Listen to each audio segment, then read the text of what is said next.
A little bit about my diagnosis story. When I was 8 years old, it was 1983, and I began to develop telangiectasia, the red spots on my skin, and some calcium deposits on my fingertips. So my mom took me to a dermatologist who for a year and a half told us that they were warts and was freezing them off from my fingers. The new dermatologist held my hands in his for about 20 seconds, and he said to my mom, "Your daughter has scleroderma." It was not easy growing up with this disease. It makes you look so much different from everyone else. But I will say that I think that I was able to build a lot of character, resilience, determination in those early years that really helped me later on in life. I just thought my skin was tighter than everybody else's and I looked kind of funny. And I looked at her and I said, "What are you talking about? Can you die from scleroderma?" I remained stable for 13 years. I graduated from college. I became a fourth grade teacher.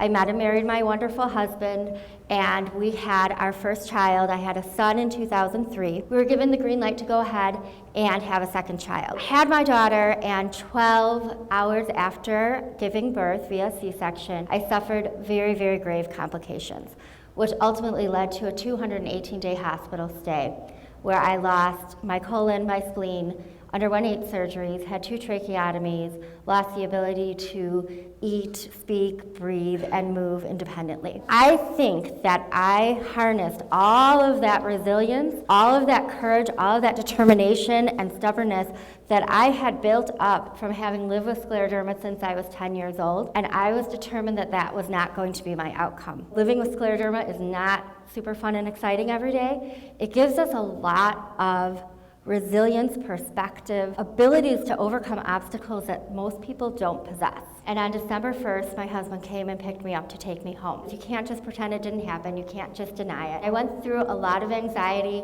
a lot of depression. I had post-traumatic stress disorder, and got a lot of help and a lot of support to be able to not move on and close a box and pretend it didn't happen, but to move forward. I will never be able to run a mile. I will never, skydive or ski or do things that my pain inhibit me or my physicalities inhibit me from doing.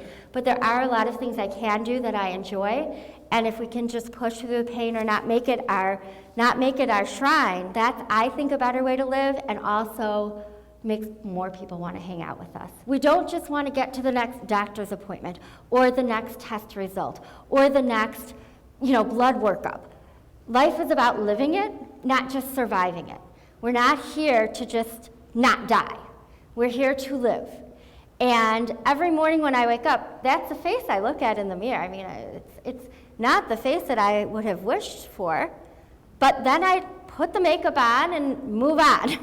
And we go about our days, and we fight our hurdles, and we fight our obstacles, and we give it everything we have. And there's something that I always say to my students. We have 3 options in life. We can give up, we can give in, or we can give it all we've got. Whether you have scleroderma or you have some other obstacle in your life that you're facing, we all have things that we have to overcome.